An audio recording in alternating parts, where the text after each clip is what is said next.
পরের বারে আবার একটা বউ আছে, বেটার বউ হওয়ার পর থেকে বাপ মাকে আর দেখতে দেয় না। তোর এখন কথা ঠিক কিনা? এরকম আছে না? না, শাশুড়ি বসে আছে বউয়ের কাছে, এখন জামাই বলতেছে আম্মা আমি ঘোড়া ডাব যাচ্ছি, আম্মা আপনি ডাব খাবেন না গ্লুকোজ খাবেন, ডাব খাবেন না গ্লুকোজ খাবেন? বউ বলতেছে আমার মাও দুটাই খায়, দুটাই খায়, ডাবও খায় গ্লুকোজও খায়। তখন বলতেছে আমি আম্মার জন্য ডাবও আনবো গ্লুকোজ আনবো।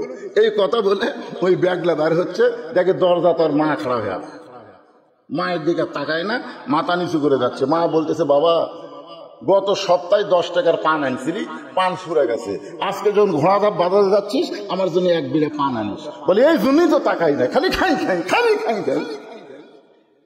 10 টাকার পান দিয়ে একমাত্র চরম যায় না। নিজের মাকে বলতে যে খাই খাই, আর শাউরের জন্য ডাব আর গ্লুকোজ আনবার চাই। এরকম পাটা মার্কা বেটা আছে না নাই? জোরে জোরে আছে না নাই? এখন চাচা কান্দার বলে বর্তমানে বেটার বইয়ের অত্যাচারে বেটার বাড়িতে আমার খাওয়া হয় না, আপনি ভাস্তা হয়ে চাচার দাওয়াত দিলি। ভাস্তা মনে মনে কয় কি দেখে যে দাওয়াত দিছি আগে বলবো না, আগে কাম হয়ে যায় তারপরে বলবো। এরকম ঠিক কি না?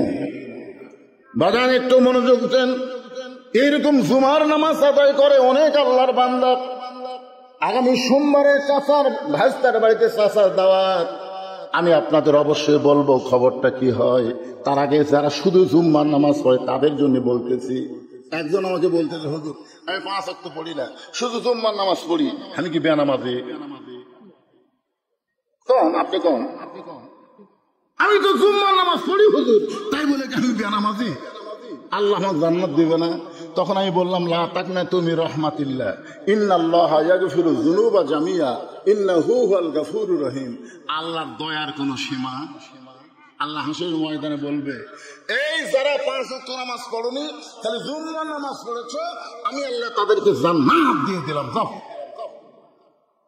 তখন খালি জুম্মা যারা পড়ছে আর ওরা খুশি হবি ভাই, ওরা কষ্ট করে ফজর পড়ছে, জোহর পড়ছে, এসা পড়ছে, খালি জুম্মা পড়ে জান্নাতে যাচ্ছি রে। জান্নাতের দরজার যায় দেখে বিশাল একটা তালা।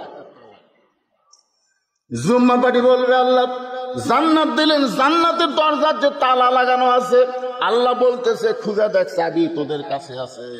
এবার জুম্মা পাটি খুঁজা দেখবে, পকেটের মধ্যে একটা চাবি আছে, ওই চাবিটা তালার মধ্যে ঢুকবে কিন্তু ঘুরবে না, ঢুকবে ঠিকই ঘুরবে না। বলে আল্লাহ চাবি তালার মধ্যে ঢুকলো কিন্তু ঘোরে না। আল্লাহ বলে তালার মধ্যে 5টা দাগ আছে, তোর চাবির মধ্যেও 5টা দাগ থাকা লাগবে, দাগে দাগে মিল হবে, কুটটুস করে তালা খুলবে। তোর চাবির মধ্যে দাগ আছে তাই তেল তেলা। আল্লাহ কিসের 5টা দাগ? আল্লাহ বলবেন ফজর জোহর আসর মাগরিব এশা, এই 5 ওয়াক্ত নামাজ যারা পড়বে, আসসালাতু মিফতাহুল জান্নাহ, তাদের চাবিটা জান্নাতের দরজা খুলে যাবে। জোরে বলেন সুবহানাল্লাহ।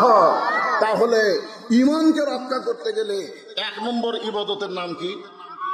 আরো জোরে বলেন নামাজ। পুরুষ মানুষের জন্য 1 নম্বর ইবাদতের নাম হলো নামাজ। কিন্তু যারা নারী, এই তেল হাজের মরদেরা, আপনারা তো 1 নম্বর আমল হলো নামাজ। কিন্তু যারা মেয়ে মানুষ তার জন্য 1 নম্বর আমল কি? আমি চা খাই না ভাই, জীবনেও চা খাই না।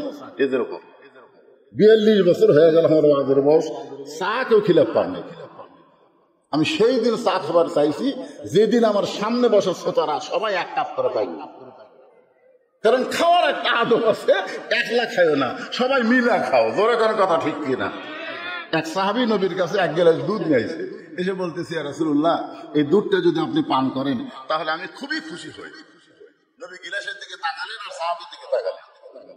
নবী তাকায় দেখে সাহাবী খুব গরিব মানুষ।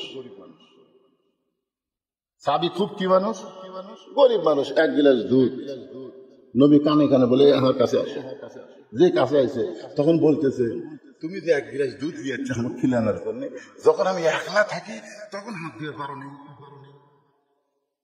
এখন এতগুলো সাহাবীর সামনে আমি ওয়াজ করতেছি আর তুমি 1 গ্লাস দুধ দিয়েছ। তোর হুজুর আমার বাড়ির তোর নাই, তোর বাড়ির যখন নাই তোর বস। বসে আল্লাহ রাসূল বলতেছে, আবু বকর তোমার থেকে শুরু হবে, এই গিলাসটা নাও, তুমি পেট ভরে দুধ পান করে ওমরকে দিবে, ওমর পেট ভরে পান করে ওসমানকে দিও, ওসমান পেট ভরে পান করে আলীকে দিও। এভাবে রাসূল বললেন যে সবাই পেট ভরে দুধ পান করে আরেকজন পার করে দিও। আবু বকর গিলাসের দুধের দিকে তাকায় চিন্তা করে, যে দুধ আছে আমি 2 ঢোক খালি দুধ শেষ, পেট ভরে কেমনে হবে? আবু বকর রাদিয়াল্লাহু বারবার গিলাসের দিকে তাকায় থাকে। রাসূল ডাকতে বলে, আবু বকর, যে 2 চোখ তোমার গিলাসের দুধ কম দেখতেছে, এই 2 চোখ তুমি বন্ধ করে দাও। সঙ্গে সঙ্গে আবু বকর 2 চোখ বন্ধ করে দেখে তার হাতে দুধের গিলাস নাই, ওই গিলাসটা যেন আল্লাহ দুধের ভাণ্ড বানায়া দিছে। পেট ভরে দুধ পান করে উমরকে দেয়।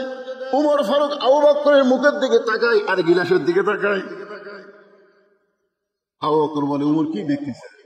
বলে, আপনি যে ঢক ঢক করে খেলেন, কি খেলেন?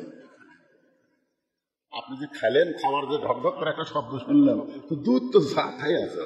আবু বকর বললেন, উমর চোখ বন্ধ কর, বন্ধ কর। উমর ফারুক চোখ বন্ধ করে দেখে তার হাতে দুধের গিলাস নাই, আল্লাহ তাআলা দুধের বালতি বানায় দিয়েছে। জোরে করো সুবহানাল্লাহ। সবাই চোখ বন্ধ করে দুধ পান করে পেট ভরে গেল। নবীর কাছে দুধের গিলাস দিল, নবী দুধ পান করে সাহাবীকে বলল, ধরো গিলাস ধরো।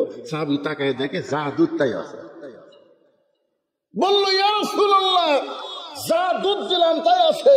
রাসূল বললেন, তোমার দুধ তুমি দিয়েছো, কিন্তু তুমি দাওয়াতকারী, আর যিনি খাওয়াইছেন তিনি হলেন আল্লাহ। খাওয়ানোর মালিক কে?